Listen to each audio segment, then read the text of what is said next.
대법원장이 재판, 인사, 예산, 법원 행정 모든 권한을 독점적으로 행사하는 경무에 시달리고 있습니다. 정치 개입까지 하시느라 얼마나 힘드시겠습니까? 사법제도 개혁이 시급합니다. 연내 통과를 목표로 현행 법원 행정처 체제는 대법원장의 절대 권력 아래 폐쇄적이고 위계적인 운영 방식으로 판사들의 독립적 판단을 위축시키고 재판에 대한 외부 영향 가능성을 키워왔습니다. 사법행정위원회 설치를 심도 있게 재검토하겠습니다.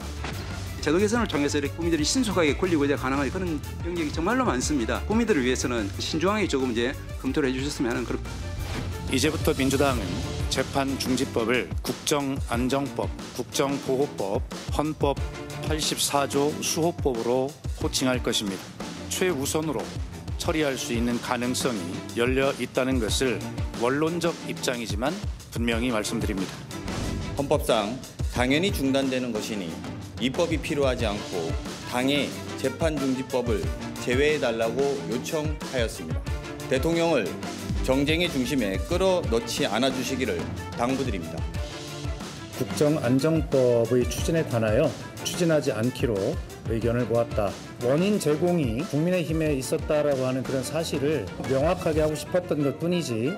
뜬금없이 국민의힘이 이 대통령에 대한 재판 재개를 강요하고 협박했다는 황당한 주장을 일삼고 있습니다. 대체 누가 누구에게 강요와 폭거를 이어가고 있는지 안 보이십니까?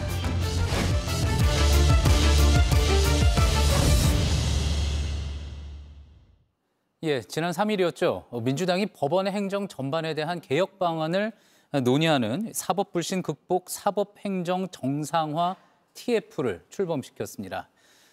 정청래 대표는 이제 모든 문제 해법이 구조개혁이라고 밝혔고요. 자, 이 사법개혁 너무 속도 내는 것 아니냐. 일각에서는 또 비판이 나오고 있는 이때에 이 질문부터 한번 던지고 시작을 해볼까 합니다. 자, 사법행정 정상화 TF의 출범 목적. 뭐라고 설명을 하실 수 있을까요? 민주당 쪽부터 한번 얘기를 들어볼까요?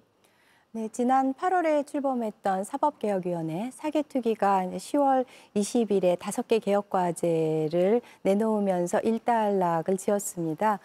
거기는 이제 좀 더 무난한 그런 과제들이 들어있고요. 잘 아시다시피 대법관 증원, 대법관 추진위원회 다양화, 법관 평가 제도를 개선한다든지 하급식 판결의 공개 확대, 그리고 압수수색 영장의 사전 심의 문제 도입, 이런 좀 비교적 편안한 그런 주제들이고요. 이번에 새로 출범한 11월 3일에 출범한 사법 불신 극복, 사법행정 정상화 TF.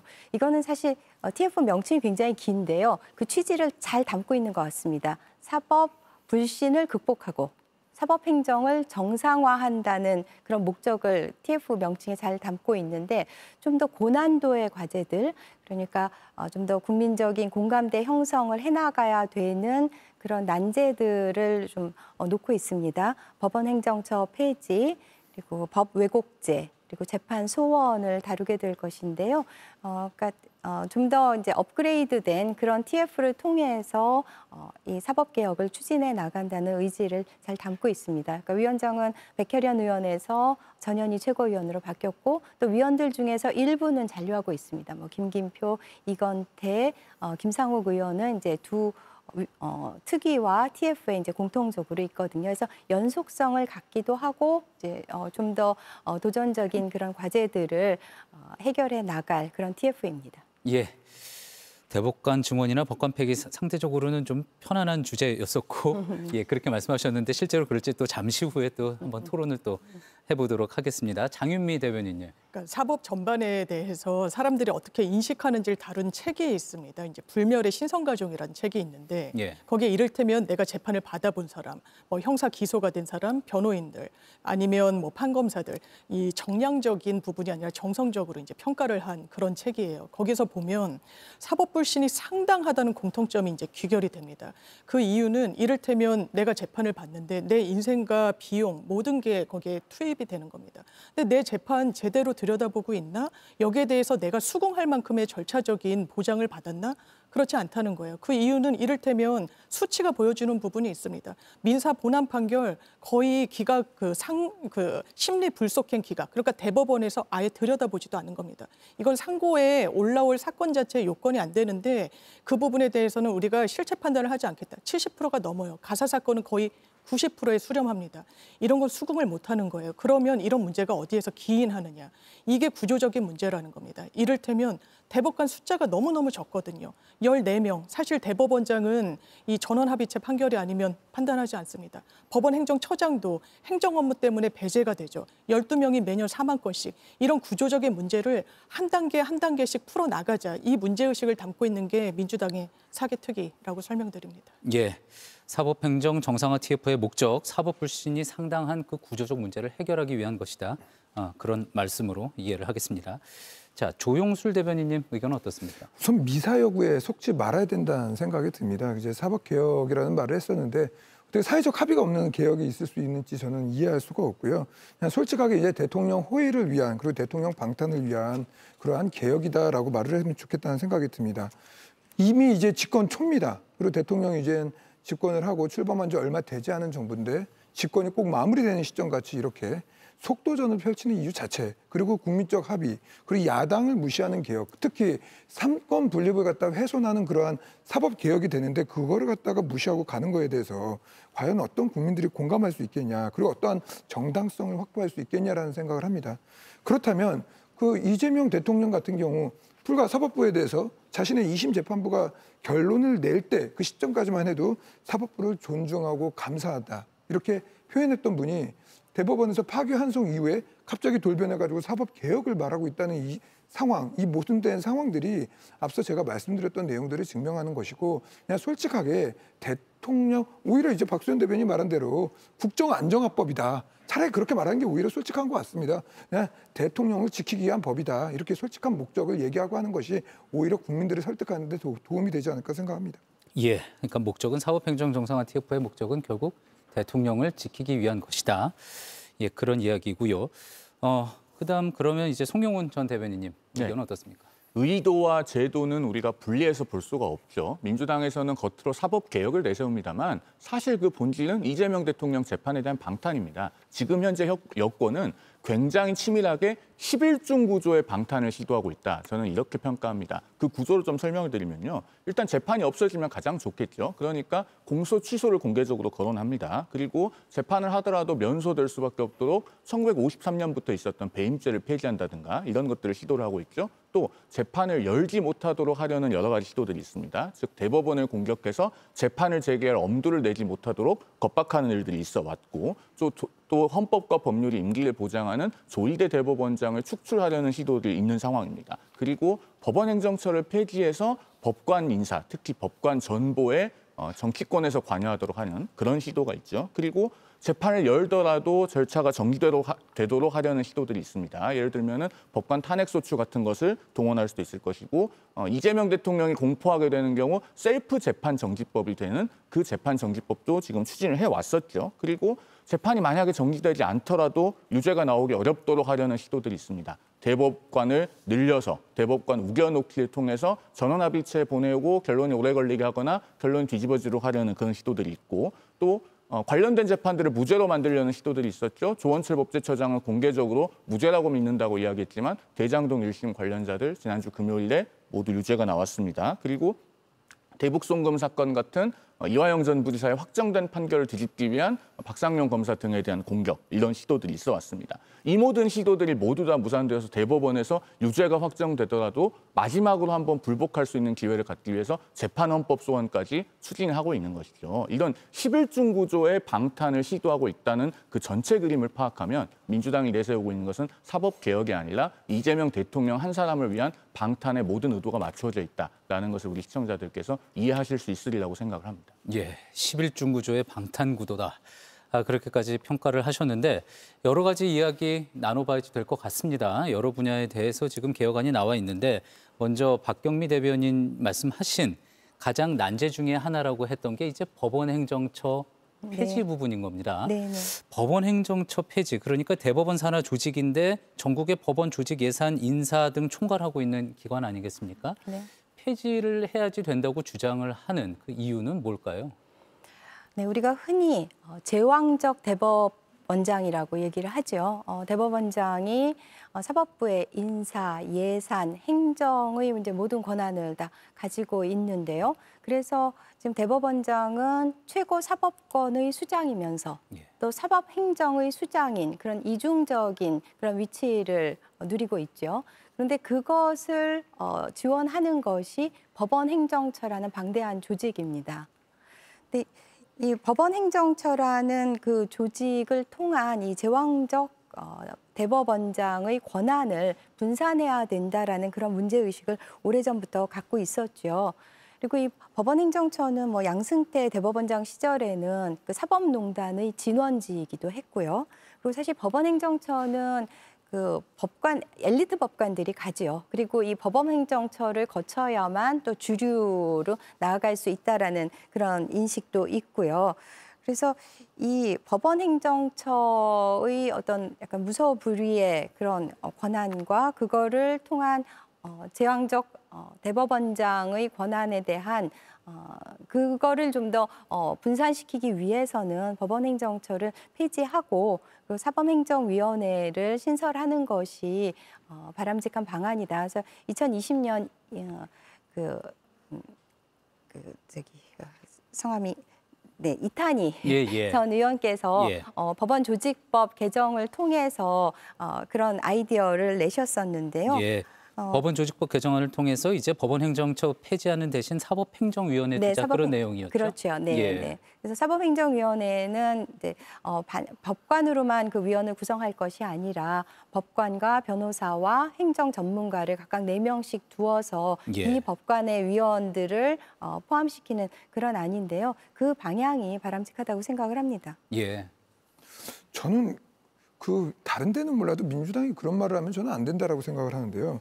그 계속 이제 절대 대법원장의 권력이다. 이제 절대 대법원장 이 계속 이 말을 하는데 민주당이 그토록 오랫동안 주장했던 게 제왕적 대통령제입니다. 그리고 이제 민주당에서 이제 헌법특위라던가 그리고 민주당과 관련되어 있는 모든 시민사회에서 계속 만들었던 게 뭡니까? 제왕적 대통령제를 어떻게 하면 권력을 내려놓게 할 수 있을 것인가에 대한 헌법 연구를 계속 해왔고 그랬던 바로 정당이 바로 직전까지의 민주당이었는데 어느 날 갑자기 하늘에서 운석이 떨어지듯이 갑자기 이 제왕적이라는 단어를 사법부로 옮겨놨어요. 그러더니 사법부를 갑자기 악마화하더니 사법부를 전부 다 뜯어고치자라는 얘기를 합니다.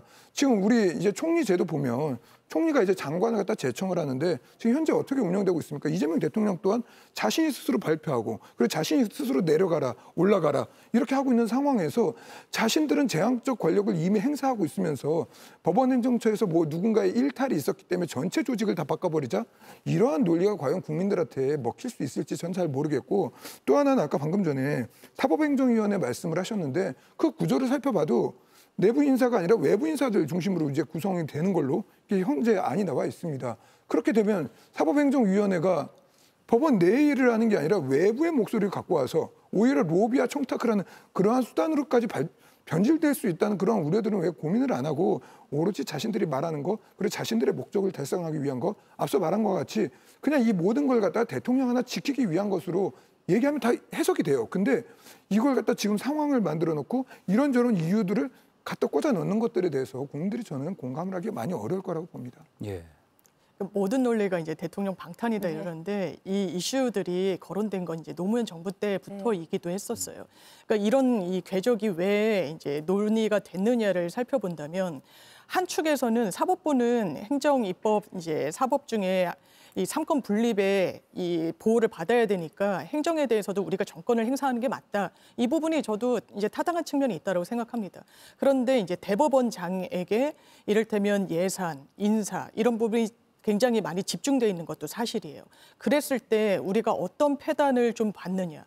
이를테면 양승태 대법원장 때 짚어주신 대로 사법농단이라는 게 있었습니다. 전방위적으로 이를테면 말 안 듣는 판사들 법관 블랙리스트를 만듭니다. 그리고 본인들이 상고심 법원을 만들고자 하는데 변협이 상대적으로 상당히 반대 입장을 냈거든요. 그때 또 의혹을 받았던 것 중에 하나가 변호사들이 형사사건의 성공보수를 못 받게 하는 걸로 판례가 바뀐 적이 있어요. 그래서 이 부분이 당시 변협 회장이 참고인 조사를 받기도 했었습니다. 그러니까 길들이기. 그러면서 법원 행정처장은 어떤 혐의로 재판까지 넘겨졌느냐. 특정 공부 모임, 왜 학회들을 많이 법관들이 만들지 않습니까? 예. 그걸 와해 시도를 하기도 합니다. 거기에 그쳤나요? 아니요. 일단 해당 재판부, 각 법원이 본인의 헌법, 법률, 양심에 따라 재판을 하게 돼 있지 않습니까? 그런데 일제강제징용 사건, 이렇게 해라 저렇게 했으면 좋겠다, 의견 개진을 합니다. 이거는 해당 재판부한테는 강압으로 느껴지는 거예요. 뿐만 아닙니다. 통지당 의원들이 직위 확인 소송을 냈을 때 마찬가지로 했습니다. 그럼 처벌을 받나요? 아니요, 처벌 안 받습니다. 직권남용 권리행사 방해죄로 했는데 직권, 남용할 직권이 있어야 처벌하는 범죄예요, 그게. 그러니까 원래 그런 일은 대단히 부적절하지만 그럴 수 있는 직분과 직권 자체가 없다. 그래서 무죄. 이런 식이거든요. 그렇다면 큰 틀에서 이게 권한이 집중됐을 때 어떤 조직이나, 이게 꼭 사법부라서 문제가 아닙니다. 어떤 조직이나 이런 부작용을 낳을 수 있어요. 그래서 과거부터 그러면 비법관을 조금 넣어서 이 부분과 관련해서 외부의 시선을 한번 견제하도록 하자. 이 논의가 어떻게 대통령 반탄입니까? 이 논의가 어떻게 국민 법률 서비스 제공과 무관하다고 할 수 있습니까? 제가 반론을 좀 드려도 될까요? 방금 장 변호사님께서 말씀해 주신 부분이 오히려 법원 행정처 폐지는 개혁이 아니라는 걸 민주당 스스로 잘 알고 있다는 걸 방증해 줍니다. 2018년에 있었던 이른바 그 사법농단 의혹, 굉장히 우리 사회에서 큰 이슈였습니다. 그래서 나중에 21대 국회에 와서는 이탄희 의원이 그 법원 행정처를 폐지하는 법원조직법 개정안을 발의하기도 했죠.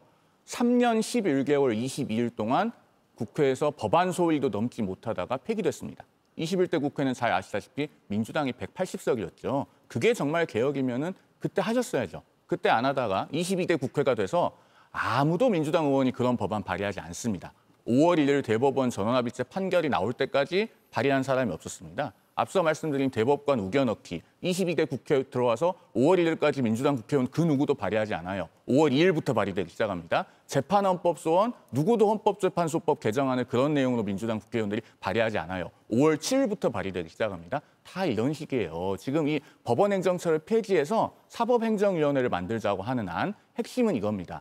법관 전보를 사법행정위원회의 권한으로 가져옵니다. 그리고 그 사법행정위원회에 들어가는 위원들을 모두 국회에서 추천위원회를 구성하죠. 그리고 그 정치적인 입김이 들어가는 위원들을 통해서 법관의 전보 인사까지 관여하겠다는 겁니다. 그걸 내년 2월 이전에 하게 되면 내년 2월에 법관 정기 인사부터 이재명 대통령 사건들이 걸려있는 재판부에 어떤 법관이 갈지에 외부의 입김이 닿게 됩니다. 즉, 공판기일 지정해서 재판을 다시 재개할 만한 법관들은 아예 거기에 배치되지 않게 하기 위한 포석인 것이죠. 그래서 아까 제가 이 토론을 시작할 때 11종의 방탄 구조가 있다라고 하는 그 전체 그림을 보여드린 겁니다. 짧게만 하나 덧붙이면 우리 박경미 의원님께서 제왕적 대법원장 말씀하셨는데요.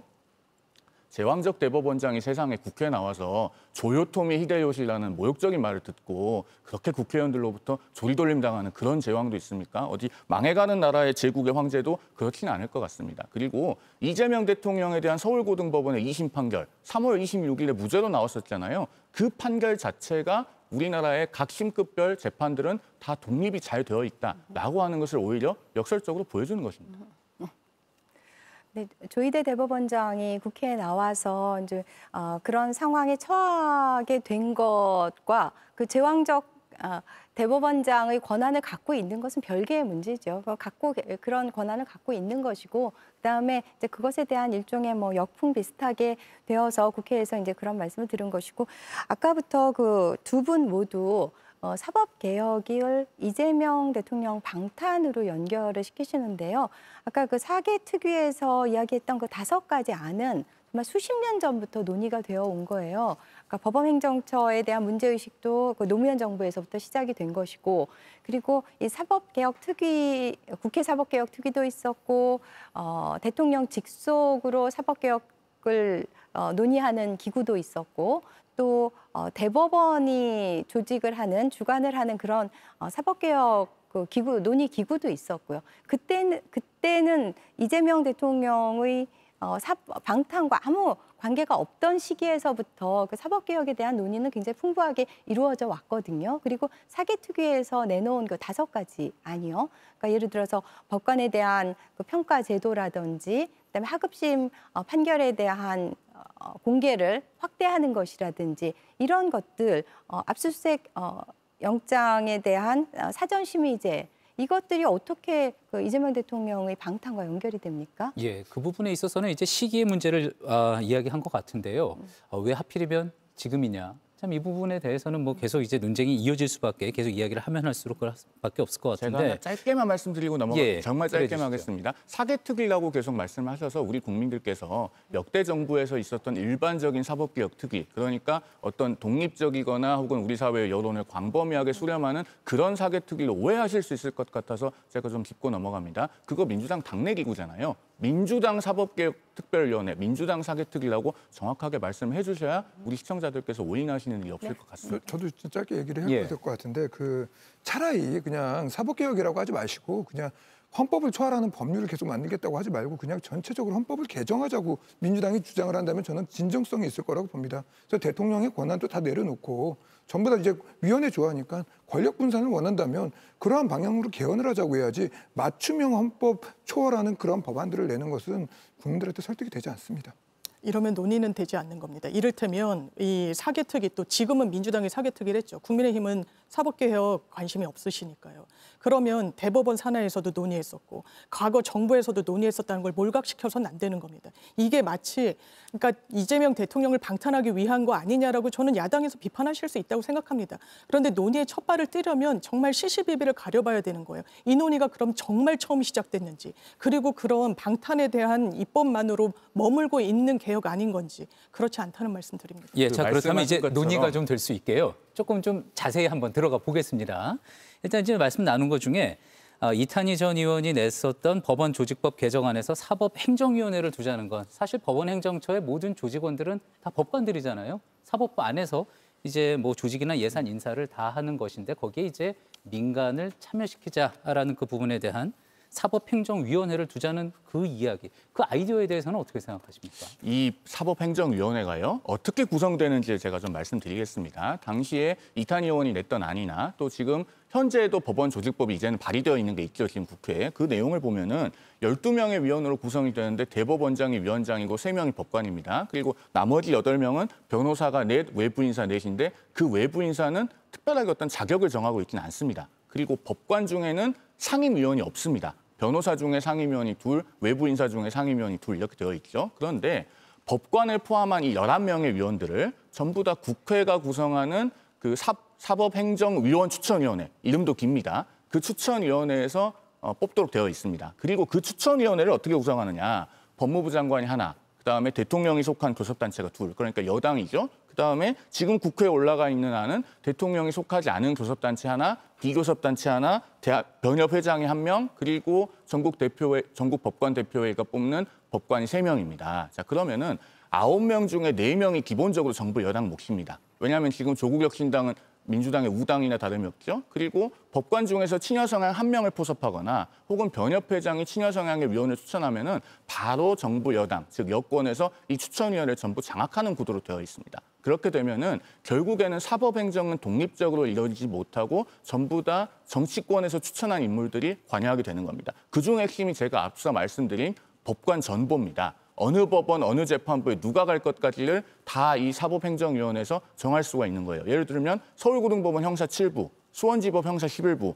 이런 곳에 누가 갈지를 외부에서 입김이 닿게 되는 겁니다. 그러면 어떻게 되겠습니까? 자, 그렇기 때문에 앞서 박 의원님이나 장 변호사님 모두 우리 사회의 과거 논의 과정이 있다고 하셨거든요. 이탄희 의원이 발의했던 법안에 대해서 문재인 대통령이 임명한 김명수 대법원장 체제의 대법원도 공식적으로 반대했습니다. 이거 삼권 분립을 해친다고 했거든요. 구체적으로 뭐라고 했냐면은 판사의 인사까지 사법행정위원회가 담당하게 하면 사법부 독립의 가장 핵심적인 내용이 위협받는다. 이렇게 했고요. 당시에 대법원만 반대한 게 아닙니다. 대한변협도 반대했어요.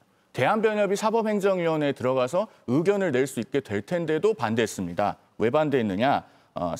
이런 그 사법행정권 남용 같은 문제는 결국은 대법원장이 행정부, 즉 대통령의 의중에 맞춰서 권한을 행사하는 문제 때문에 초래된 것이다. 오히려 대통령의 권한이 견제돼야 된다. 이게 당시 대한변협의 공식적인 의견이었습니다. 예.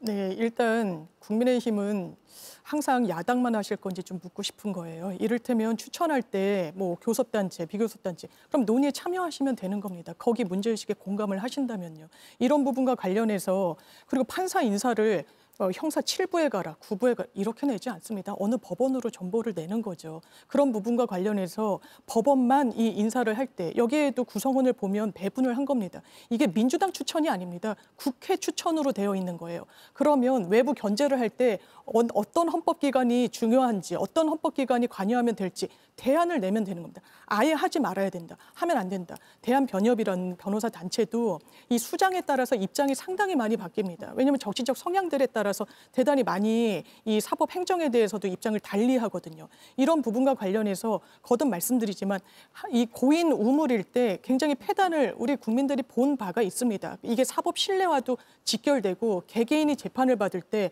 사법 신뢰가 하락하게 되면 여기에 불복하게 되는 거예요. 여기에 대해서 용인할 수 없게 됩니다. 이게 사회적 비용으로 되는 거예요. 그러면 이런 논의와 관련해서 인사행정과 관련해서 다른 외부의 관여를 허용하는 방향이 어떤지 한번 여쭙는 겁니다. 국회에서 논의를 해야 되니까요. 거기에 대해서도 안 된다. 너네는 방탄이다. 이거 옛날부터 하지도 않았는데 왜 이제 와서 이러는 거냐. 저는 무책임하다고 생각합니다. 저는 우리 장미 이제 대변인 이제 말씀 듣고선 저는 이제 민주당의 저 논법이라는 게 이미 검증이 됐었거든요.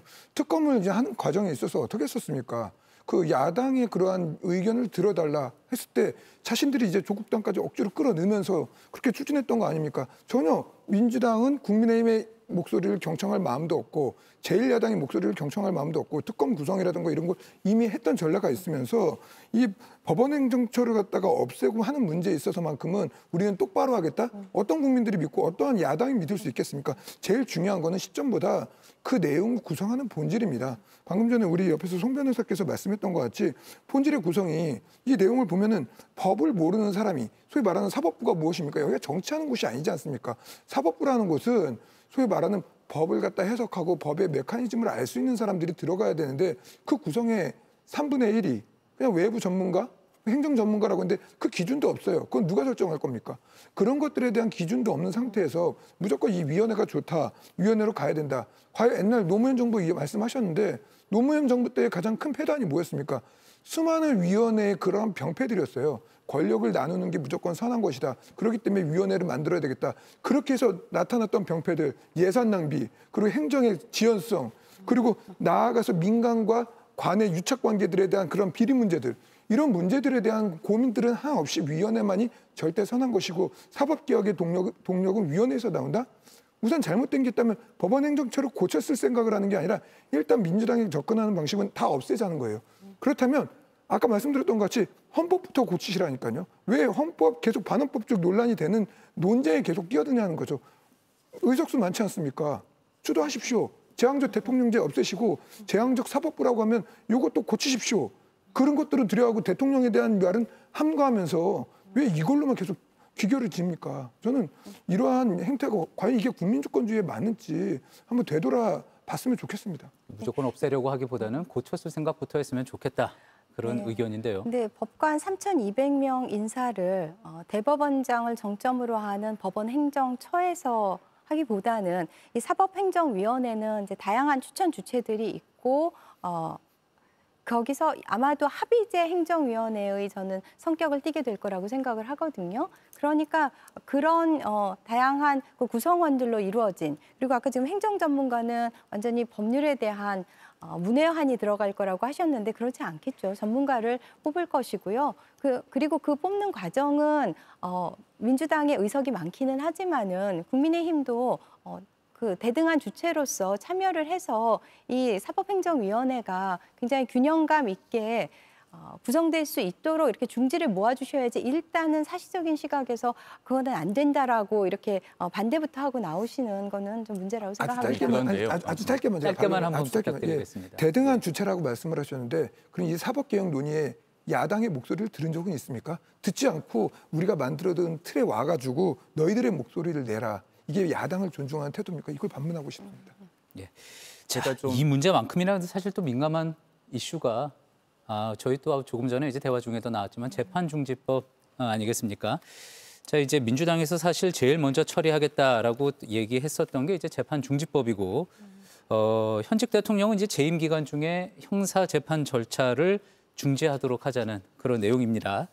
자, 근데 이제 추진 의사를 밝힌 하루 만에 이제 대통령 비서실장이 대통령을 정쟁에 끌어들이면 안 된다라고 해서 사실은 지금은 이제 중단이 돼 있는 상황인데, 하지만 중단이 된 거지 논의 자체가 끝난 거는 아닌 것 같습니다. 언제든지 다시 이야기가 될 수 있는 것 같은데 어떻습니까? 재판중지법 나중에라도 향후에라도 필요할 거라고 생각하십니까? 저는 이 재판중지법이 왜냐하면 그 대법원에서 파기환송했을 때 문제의식이 있어서 5월 달에 법사위까지 통과를 시켰었습니다. 그러다 이제 중단이 됐단 말이에요. 예.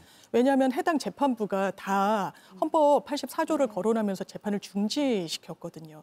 그런데 국정감사 기간 내내 국민의힘에서 이 법원이 이 기간 증인으로 나올 때마다 왜 재판을 재개하지 않느냐, 속개하지 않느냐, 왜 재판정에 세우지 않느냐라고 이야기를 합니다. 여기에 대해서 오늘 강훈식 비서실장이 헌법재판소도 그렇지 않은 취지로 결론을 냈다라고 이야기를 하는데 왜 그런 말이 나온 거냐면 전두환 씨가 내란으로 이 기소되지 않았습니다. 정권을 잡았으니까요. 그 이후에 헌법소원에 가게 됐는데 헌법재판소에서 이렇게 이야기를 합니다.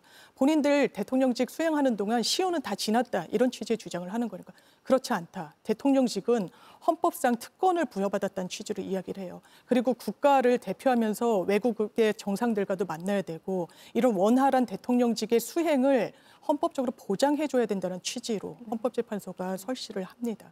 이런 부분을 그대로 차용을 하면 지금 그러면 국민의힘이 원하는 건 대통령이 지금 일주일에 몇 번씩 나와서 재판받는 겁니까? 에이펙은 뒷전으로 하고 그 민생은 어떻게 되든지 말든지 그냥 재판정에 세워서 이 부분과 관련해서 가늠하는 게 맞겠다?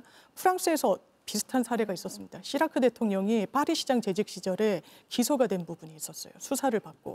그 부분 다 중단됐습니다. 심지어 프랑스는 헌법까지 개정을 했죠. 트럼프 대통령 실제로 재판, 수사, 올스톱입니다. 왜? 선출된 최고 권력, 개인에 대한 특권이 아니라고 헌법재판소도 판시를 합니다. 이거는 국민이 선출한 최고 권력이라는 그 엄중함을 새기라는 의미예요. 그래서 해당 재판부에서도 비슷한 취지로 재판을 중지했습니다. 국민의힘만 다른 얘기를 하고 있는 겁니다. 이게 국정 운영에 도모가 됩니까? 도움이 됩니까? 아니라고 생각합니다. 팩트체크가 좀 필요한 이야기여서요. 제가 좀 반론을 드려도 되겠습니까? 일단 조금 전에 인용하신 그 헌법재판소 결정이 있지 않습니까? 전혀 취지가 다릅니다. 그 사건 번호가요. 94헌마 246 결정이니까 우리 시청자들께서도 한번 이 방송 끝나고 나서 찾아보십시오. 당시 그 12.12.5.18 불기소 관련된 헌법소원 사건이 있는데요. 그 사건에서 헌재가 각국의 대통령들의 형사상 특권을 3가지 유형으로 정리를 합니다. 그러면서 정리를 해놓고 뭐라고 이야기를 하냐.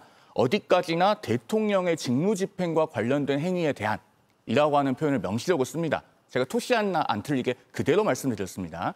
이재명 대통령의 5개 재판은 모두 다 대통령의 직무집행과 아무 상관이 없습니다. 당선되기 전의 일이잖아요. 그러니까 헌재 그 말씀하신 결정의 취지대로라면 오히려 재판이 진행되어야 맞는 것이에요. 그리고 앞서 트럼프 대통령 말씀하셨는데요. 트럼프 대통령 전부 다 면소 안 됐습니다.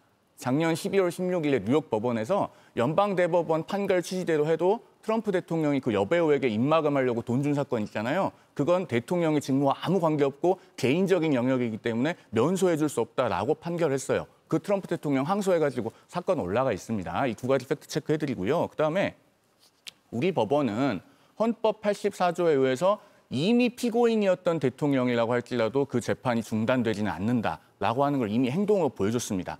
그게 뭐냐? 7월 1일에 그 법인카드 사건 공판 준비기일을 수원지법 형사 11부가 열었습니다. 7월 22일에 대북송금 사건 공판 준비기일을 역시나 수원지법 형사 11부가 열었습니다. 자, 민주당에서는 헌법 84조의 소추에는 재판까지 포함된다고 주장을 하세요. 그런데 그 재판이라는 것에는 공판 절차뿐만이 아니라 그 앞 단계의 공판 준비 절차도 포함됩니다. 기소, 공판 준비 절차, 공판 절차 중에 가운데 있는 공판 준비 절차만 쏙 빼서 소추에 포함되지 않는다고 해석할 수 있습니까? 그런 논리는 불가능하잖아요. 그러니까 법원은 공판 준비 기일은 예정대로 열므로써 재판이 당연히 중지되어야 하는 것은 아니다라는 걸 행동으로 보여준 겁니다. 다만 권한을 행사를 자제하고 있는 겁니다. 그러면서 공판기일을 잡지 않고 있는 것이기 때문에 이것이 당연히 중단되거나 자동 정지되는 것이라는 것은 강훈식 대통령 비서실장이나 현 여권의 셀프 헌법 해석인 것이죠. 제가 이거는 좀 네. 팩트로 네. 반박을 해야 될 것 같아서 말씀드리겠습니다. 예. 대선이 끝난 이후에 재판이 열린 건 맞습니다. 왜냐하면 대선 전에 기일이 잡혀 있었거든요. 그 기일에 그러면 대선 이후의 기일에 재판부가 왜 기일을 열었는가? 그때 이렇게 이야기를 합니다. 피고인이 대통령으로 당선돼서 국가 원수로서 국가 대표하는 지위에 부여를 받았다. 해당 그런 이유 때문에 본 재판부는 이재명이 대통령으로서 헌법 직무에 전념하고 국정 운영의 계속성을 보장하기 위해 공판을 중지한다라고 선언하기 위해서 열린 기일입니다. 이게 대통령으로 당선이 돼도 재판을 받을 수 있다는 논리로 귀결되는 게 아니라는 말씀입니다. 아니, 법률가신데 그렇게 말씀하시면 안 될 것 같아요. 왜냐하면 헌법 84조의 소추에 대통령으로 당선되기 전에 이미 진행 중이던 재판이 중단된다는까지 포함되는 거면요. 법원이 그 공판 준비기를 열 수가 없어요. 그거 열면 위헌인 겁니다. 그런데 법원은 같은 재판부가 2번이나 각각의 사건에서 공판 준비기를 열었습니다. 그 얘기인즉슨 법원이 절차를 진행할 수는 있다. 다만 우리가 권한 행사를 자제하겠다라는 걸 보여준 것인데 할 수 없는 것과 할 수 있지만 내가 자제하겠다는 법적인 관점에서 완전히 천지차이인 겁니다. 이건 정확하게 구별해서 말씀해 주셔야죠. 강훈식 비서실장이 일갈한 것처럼 이 헌법학자들의 다수설은 이 소추에 재판이 포함되지 않는다는 거잖아요. 사실 지금 헌법 84조 우리 국민들이 이제 거의 다 그 조항을 외우고 있습니다. 그러니까 대통령이 내란 혹은 외환죄를 제외하고는 그 재직 중에 형사상의 소추를 받지 않고 그 소추에는 기소뿐 아니라 재판이 포함된다는 게 그 입법 취지를 생각을 해보아도 너무 지당하죠. 그러니까 이 대통령이 갖는 그 국정 운영의 그 무게, 안정적인 국정 운영을 위해서 이거를 잠시 그 면책을 하는 거잖아요. 그 취지를 생각을 하면 당연히 그 새로운 기소뿐 아니라 재판이 포함되지 않는 거고 대선 직후에 열렸던 6월 9일 그 재판에서도 헌법 84조를 들면서 그렇게 연기를 한 것이잖아요. 그거는 명백한 사실인데 그거를 자꾸 부정하시면 안 되고 그게 이제 사실 수면 아래로 있다가 이번 그 국정감사 때 서울고법에 박대웅 서울 고등법원장이 나와서 그 계속 이제 국민의힘에서 그 질의를 하니까 정략적인 질의를 하니까는 뭐 이론적으로는 그렇다. 그다음에 현실적으로는 불가능하지 않다라는 그런 이제 굉장히 무책임한 답변을 했고 그리고 10월 31일에 대장동 1심 판결이 나오면서 그 내용을 가지고 그 성남의 수뇌부라는 그 단어 하나를 가지고 이제 이재명 대통령이 이제 유죄이고 뭐 재판이 재개되어야 한다라는 그런 논리로 계속적인 국민의힘에서 공격을 해왔고 그런 결과로 사실은 이 수면 아래에 있던 그 국정안정법을 이제 다시 이제 언급을 하게 됐었던 그 사실들을 잘 좀 상기해 보시기 바랍니다. 제가 2가지만 또 팩트 체크를 드려야 될 것 같습니다. 우리 박 의원님께서 입법 취지 말씀하셨는데요. 지금의 헌법 84조는 1948년 재헌헌법 때 헌법 73조로 그때부터 헌법에 들어와 있었습니다. 그리고 국가기록원 홈페이지에 가면 당시 재헌의회에서 헌법 초안을 넣고 어떻게 논의했는지 그 기록이 다 나와 있습니다. 제가 이 헌법 84조를 만들 때 당시 재헌의회 국회의원들이 어떻게 생각했는지를 알고 싶어서 그 기록을 한번 찾아봤습니다. 가봤더니 거기에는 대통령이 피고인인 신분에서 당선돼가지고 취임하는 경우를 전제한 논의가 일절 없어요. 우리 헌법을 만들 때 애초에 이런 경우는 생각조차 하지 않았던 겁니다. 그런데 재판이라고 하는 것이 중지되거나 중단되려면은 명문의 근거가 있어야 돼요. 그 근거를 우리 헌법이나 법률 어디에서도 찾아볼 수 없고 입법자는 즉 헌법을 만든 사람들은 그런 것들을 생각조차 하지 못했습니다. 그래서 적절한 그 말씀은 아니신 것 같고요. 그다음에 성남시 수뇌부라고 하는 표현 혹시 그 대장동 1심 판결문 보셨습니까? 네, 맞습니다. 그러면은 거기에 그 표현이 있는 것도 아시겠네요. 이재명, 정진상 등 성남시 수뇌부 이것도 토시 하나 안 틀리고 그대로 말씀드리는 겁니다. 그 표현이요. 아예 사실인정 부분에 가면 있어요. 이 보도자료에는 성남시 수뇌부라고만 나왔는데요. 판결문에 가면 이재명, 정진상 등 성남시 수뇌부라고 나옵니다. 제가 그 점을 하나 짚어드립니다. 예, 지금 대상도 1심 판결문으로 간다면은 저희가 이제 계속해서 강조드리는 건데 그 성남 당시 이재명 당시 성남시장은 유동규 등과 민간업자의 유착을 모르는 상태에서 수용 방식을 결정했다라고 판시를 하고 있고 또 판결문에 보면은 그 김만배 등의 피고인이 뇌물 공여 대상이 이재명 시장이 아니라 성남도시개발 관련자들이라고 명확하게 적시를 하고 있습니다. 이런 점들을 보면은 그 무죄라는 것이 이제 너무나 확실한데 그 단어를 가지고 국민의힘에서 너무 이제 총 공세를 하기 때문에 그 저희가 이제 수면 위에 아래에 있던 그런 국정안정법을 좀 논의하게 됐다라는 그런 말씀을 다시 한번 드립니다. 마지막으로 짧게 예 부탁드릴게요. 저는 아직 말을 아예 못 해가지고 국정안전법이라는 말을 저는 이제 계속 하시는데 냉정하게 한번 우리 이제 논쟁이라는 2%가 이제 정치 논쟁이잖아요. 그럼 이재명 대통령이 과연 당대표 시절에 어떻게 말했는지를 한번 생각을 해봐야 되는 겁니다. 대통령도 재판을 받아야 된다는 취지로 수시로 말했던 분이세요. 그리고 또 강훈식 대통령 비서실장이 대통령을 정쟁에 끌어들이지 말라. 이분은 원래 이상한 반어법을 쓰시더라고요. 김현지니까 실세다라고 하니까 내가 실세다. 그리고 재판중지법이 나오니까 대통령 정쟁에 끌어들이지 말라.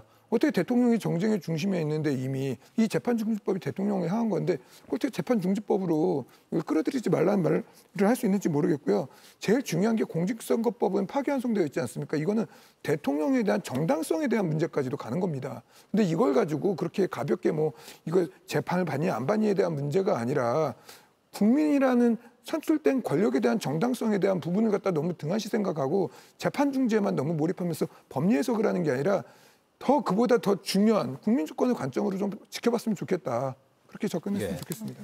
오늘 좀 대화 중에 팩트 체크가 많이 나와서 저도 하나 좀 하자면은 대화 중에 나왔던 이제 트럼프 대통령이 받고 있는 혐의, 재판을 받고 있는 거는 이제 돈을 주고 성추행에 대해서 입막음을 했던 게 아니라 그와 관련된 내용을 이야기해서 이제 명예훼손 혐의로 재판이 진행되고 있는 거죠. 명예훼손이 아니고 그 회계장부에 허위 기재했지 않습니까? 그 사건에 대해서 뉴욕 법원에서 면소를 못 해주겠다고 작년 12월 16일에 판결을 했던 겁니다. 예, 그래서 돈으로 입막음을 하려고 그랬던 그 사건 자체는 아니에요. 왜냐하면 이거 가지고 미국 방송사에서 또 명예훼손으로 또 크게 이제 벌금, 돈을 이제 배상금을 물어준 적이 있기 때문에 그 부분은 명확히 하고 좀 가야 될 것 같습니다. 자, 다뤄야 될 내용들이 또 많습니다. 그래서 이제 정상화 TF에서 또 이야기 나오는 것 중에 하나가 재판 소원 부분입니다. 자, 이제 5대 개혁을 넘어서 확장된 의제 중에 하나인데 이걸 두고 이제 그러니까 법원에서 확정된 판결도 헌법 소원 대상으로 할 수 있게 해서 이것이 사실상 사심제가 아니냐, 이제 그런 이야기가 나오고 있잖아요. 이 부분에 대해서는 어떻게 평가를 하십니까? 이게 어떤 법을 고치겠다는 거냐면 헌법재판소법에 헌법소원 대상을 특정하고 있는데 공권력의 행사 불행사로 기본권이 침해됐을 때 이제 청구가 가능합니다. 그런데 거기에 확정된 판결은 제외가 돼 있어요. 그러니까 이것을 넣는 방향으로 하자라는 것이고 이게 사심제라는 표현에는 좀 동의하기가 어려운 게 최근에도 헌법재판소가 여기에 대해서 의견서를 그 국회에 제출을 했습니다. 그러니까 독일의 입법례를 이야기하는데 이게 또 우리나라에서 논의를 하고 있지만 독일에선 이미 시행 중이기도 하고 뭐 스페인, 노르웨이 등에서는 이미 정착이 됐다고 하더라고요. 이제 독일의 입법례를 보면 이제 3심제까지 다 거쳤을 때 불복하고 싶은 사람들이 굉장히 많습니다. 근데 다 갈 수는 없어요. 그래서 이번에 헌법재판소의 논의도 독일과 유사하게 소위를 미리 만드는 겁니다. 이게 기본권 침해라는 그 잣대로 보는 거예요. 이 3심까지 오고 대법원의 확정 판결을 받았을 때 이게 기본권을 중대하게 침해하면 헌법재판소에서 한 번 더 보겠다. 그러니까 비슷한 게 재심제도입니다. 재심제도도 이 요건이 굉장히 엄격하게 돼 있어요. 그래서 재심으로 떼돈 보는 변호사 없습니다. 재심으로 많은 분들이 기대는 합니다만 제대로 되지 않아요. 그 문틈이 상당히 좀 좁거든요. 이게 같은 설계 구도 속에서 그렇다면 이거를 아주 제한적으로 정말 기본권을 한 번 더 들여다볼 여지가 있는 사안에 해당해서 헌법재판소에서 보자라는 이런 논의로 지금 진행이 되고 있다는 말씀드립니다. 아니 그런데 문영배 전 헌법재판소장 권한대행께서 이거 사심제가 맞다고 하시던데요. 이번 주 화요일에 페이스북에 그런 내용을 올리셨죠. 재판소원을 옹호한 적이 없습니다. 재판소원을 도입하면 사심제가 되고 이건 신속한 재판을 위해서 대법관을 늘리자고 하는 것과 모순이 된다고 말한 적이 있습니다. 라고 이야기를 하셨어요. 전직 헌법재판소장 권한대행께서 사심제가 된다고 말씀하고 계십니다. 그리고 제가 알기로는 민주당이 이 재판헌법소원에 대해서 지금 발표하고 있는 안도 보면은 만약에 헌법재판소에서 이 재판에 대한 헌법소원이 받아들여지면 그 재판을 마지막으로 했던 법원으로 돌려보내는 걸로 알고 있습니다. 그러면은 예를 들어서 대법원에서 판결을 했는데 헌재에서 이것이 기본권 침해다라고 하면요. 사실상 대법원으로 파기환송되는 것과 똑같습니다. 이게 어떻게 사심제가 아니겠습니까? 그리고 이거 실제로 시행이 불가능해요. 왜냐하면 이거 하게 되면요. 우리나라 헌법재판소 마비됩니다. 이 재판소원도 정상적으로 작동하지 않고 헌재가 본래 하던 헌법재판의 기능도 마비돼요. 왜 그런가? 작년 1년 동안에 대법원이 처리한 본안 사건 수가 약 5만 5천 건입니다. 5만 4,951건인데요. 헌법재판소는 생각보다 작은 조직입니다. 1988년 9월부터 올해 8월까지 만 37년 동안 5만 2,776건. 그러니까 대법원이 1년에 처리한 사건 수보다 헌재가 37년간 처리한 사건 수가 더 적습니다. 그러면요, 이거 시행되면 대부분의 대법원 사건들이 판결 나오고 나면 헌재에 일단 패소한 사람들이 불복하러 갈 거거든요. 헌재가 마비되고 정말 재판 하나에 10년씩 걸린다는 얘기가 나오게 될 겁니다. 네, 그 문영배 헌재소장 권한대행전 그분께서 하신 그 말씀을 또 다른 측면에서 말씀하신 거를 또 옮겨드리면은요. 그 헌재의 신뢰도가 대법원보다 낮은 적이 한 번도 없다. 그러면서 그 주권자가 신임하는 기관이 더 많은 권한을 가져야 한다. 이 말은 즉슨 그러니까 헌재가 법원의 최종 판단에 대해서도 헌법적인 통제를 할 수 있어야 된다라는 의미로 해석이 됩니다. 그래서 그 문영배 전 권한대행께서 하신 그 다른 말씀만 이렇게 강조하시는 거는 적절하지 않아 보이고요. 이게 이제 1심, 2심, 3심까지는 뭐 사실심도 있고 법률심도 있지만은 좀 더 연속적인 그런 같은 차원의 심사로 보이고요. 그 재판 소원은 어떤 기본권 보장을 위해서 또 피해 구제를 목적으로 하기 때문에 좀 성격이 다른, 그러니까 다른 차원의 것으로 생각이 됩니다. 그래서 1, 2, 3심과 이게 어떤 법원의 사법권과는 다른 성격을 지니는 그런 재판 소원으로 보는 것이 타당하다고 생각합니다. 그러니까 차원이 좀 다른다고 보이는 거죠. 아니 문 권한대행 말씀을 이제 붙이셨는데 당연히 헌법재판소 출신이 헌법이 더 신뢰받는 기관이라고 말을 하는 거는 정치적 수사라고 보고 있고 그런 차원에서 봤었을 때 대한민국 국민들이 국회를 신뢰합니까? 국회를 신뢰할까요? 그럼 국회가 그만한 사법개혁의 정당성을 가질 수 있을까요? 그러한 논점으로 가게 되면 끝없는 이제 정치 논쟁이 되기 때문에 맞지 않다라고 보고 있고요. 저는 이 4심제 실제로 도입하는 것 자체가 사법 포퓰리즘이라고 보고 있거든요. 실제로 민주당 같은 경우는 이제 뭐 늘려가지고 하는 걸 굉장히 많이 좋아하는데 이게 아까 이제 우리 송 변호사께서도 말씀했던 것 같이 헌재 같은 경우 이제 우리가 헌법 소원을 내면 보통 걸리는 사건들이 6개월 이내에 일어난 일이 거의 없습니다. 근데 이 과도한 업무들을 과연 감당할 수 있을 것인가? 그리고 헌법상 내에서의 그러한 구조를 봤었을 때 헌법이 상위 법원으로서 대법원의 판결을 갖다가 판결할 수 있는 것이 정당성이 있냐? 헌법재판소는 엄밀하게 말하면 재판이라는 게 아니라 헌법상의 법리를 해석하는 기관 아닙니까? 제일 중요한 게 이걸 가지고 민주당 이제 대변인이었죠. 조승래 전 수석 대변인 했던 말을 그대로 옮겨 적으면 판관의 다양성을 확보하기 위해서 재판에 공석을 채워야 된다는 말을 합니다. 다시 말해서 헌법재판소가 정치적 색깔을 지닌 사람들의 합치다라고 스스로 인정한 게 민주당이에요. 근데 법을 갖다가 냉정하게 해석하고 그리고 정치적 중립을 지키고 그러한 판결을 내려야 할 공간이 이미 이렇게 구성이 되어 있는데 민주당에서 인정했던 것 같이 정치적 색깔을 지닌 헌법재판소가 대법원의 판결을 갖다가 다시 심사한다? 저는 굉장히 부적절하다고 보고 있기 때문에 이러한 부분들을 고려하지 않고 단순하게 어떻게든지 재판을 늘려보고 어떻게든지 더 기회를 보려고 하고 이 모든 것들이 5월 이후에 계속 점화됐던 것들 아닙니까? 그렇기 때문에 방탄이 아니다라고 말하는데 어떻게 이렇게 우연히 무슨 우리가 뭐 벼락을 맞고 뭐 죽는 것보다 더 낮은 확률로 이 모든 것들이 방탄을 다 향하고 있거든요. 사법개혁이라는 이름으로. 이러한 그 호도들을 안 했으면 저는 좋겠다는 생각이 듭니다. 예. 국회가 신뢰받지 못해서 입법 활동을 못한다면 아무것도 못하는 겁니다. 이 전제는 좀 동의하기가 어렵고. 그리고 이거는 여야 정파의 문제가 아니라 헌법재판소의 특수성은 정치 색을 띈다는 게 아니고요. 정치의 성을 띈다라는 표현을 많이들 쓰죠. 법조계에서는 이론의 여지가 없습니다. 그래서 대법관이라는 도 구성이 다른 거예요. 대법관들은 이제 대법원장이 이제 제청을 해가지고 대통령이 임명하는 형식을 거칩니다. 뭐 추천위원회가 따로 구성되기도 하고요. 근데 헌법재판소는 이를테면 정당을 없앨 수도 있습니다. 그리고 대통령을 탄핵할 수도 있어요. 고위 관료들의 탄핵 심판 권한도 갖고 있습니다. 그러니까 대통령이 셋, 무슨 국회 추천목 이런 식으로 분배를 하는 거예요. 그 기능 때문에 그렇습니다. 그렇다면 조용실 대변인께서 말씀 주신 부분 중에 제가 좀 수긍이 됐던 게 업무가 다르지 않냐. 대법원은 기본적으로 일반 사건을 처리하고 그러니까 정치색을 띤 사건을 헌재가 처리하니까 이게 좀 같이 일관성은 없는 거 아니냐라고 저 말씀 주실 수 있다고 생각합니다. 다만 이 구성을 보면 다 법관으로서 고도의 훈련을 받으신 분들이에요. 헌법재판관이라고 합니다만 헌법재판소에서만 일하신 분들이 아닙니다. 다 법원에서 일하시다가 이 이제 직책까지 가신 부분이 있어서 이 부분과 관련해선 이렇다 말씀드리고 또 이 조 대변인 말씀 주신 것 중에 이거 너무 많아지는 거 아니냐 새겨들을 만한 부분이 있습니다. 그런데 그래서 헌법재판소도 이런 문제의식을 알고 있죠. 대법원에서도 이런 이유 때문에 반대를 하고 있으니까. 그러니까 우리가 소위를 구성해서 이거 모든 사건을 받지 않겠다. 제어를 하겠다. 기본권의 관점에서 할 수 있는 방향을 이제 논의해보자. 이렇게 논의가 가고 있다는 걸 말씀드립니다. 지금 민주당에서 말씀을 하시면서요. 이 제도 설계의 중심에 국민을 놓고 있지 않은 점이 대단히 안타깝습니다. 자, 이 재판헌법 소원을 도입하면요. 문영배 대행도 사심제가 된다고 말하잖아요. 자, 예를 들어서 우리 시청자들께서 누구에게 돈을 빌려줬다고 가정해 볼게요. 돈을 못 받아서 대여금 소송을 하셨습니다. 1심, 2심 다 이겼어요. 그런데 상대방이 대법원까지 가겠다고 해서 상고심까지 했습니다. 내가 또 이겼어요. 그런데 상대방이 그것조차도 불복하면서 나는 재판 과정이 불공정해서 기본권을 침해당했어. 이러면서 재판헌법 소원까지 가겠다고 합니다. 자, 그러면 억지를 쓰면서 계속 상소를 하고 또 재판헌법 소원까지 하는 사람이 자기 비용 들이는 건 그러려니 하겠어요. 그런데 그 상대방은 무슨 죄입니까? 그런데 만약에 우리 시청자들께서 상대방이 그렇게 재판헌법 소원까지 가겠다고 하면 불안해서라도 본인 변호사 또 재판헌법 소원 단계에서 선임 안 하시겠어요?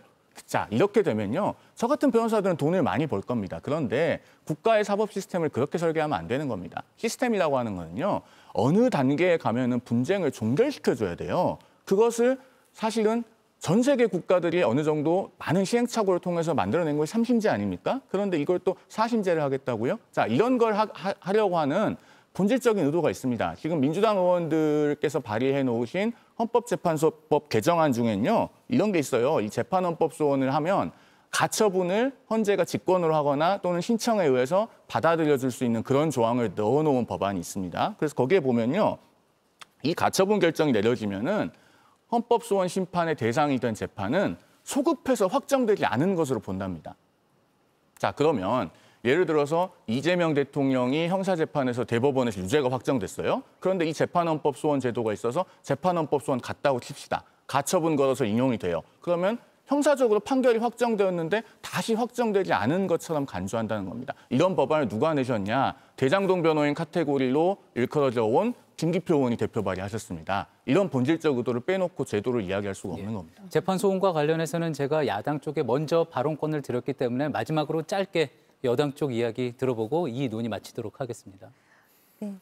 이 재판 소원이 이재명 대통령의 사건에만 적용될 그러니까 거기도 적용이 될지 안 될지 모르지만은 그걸 위한 맞춤 설계가 아니지 않습니까? 국민 전반에 걸쳐서 더 기본권 보장이나 피해 구제를 좀 더 두텁게 해주자라는 그런 이제 선의에서 시작이 된 것이고요.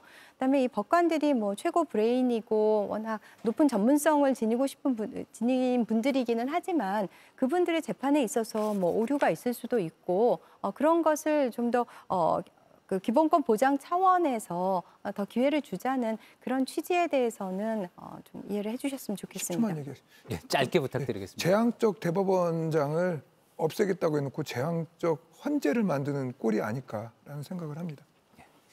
알겠습니다.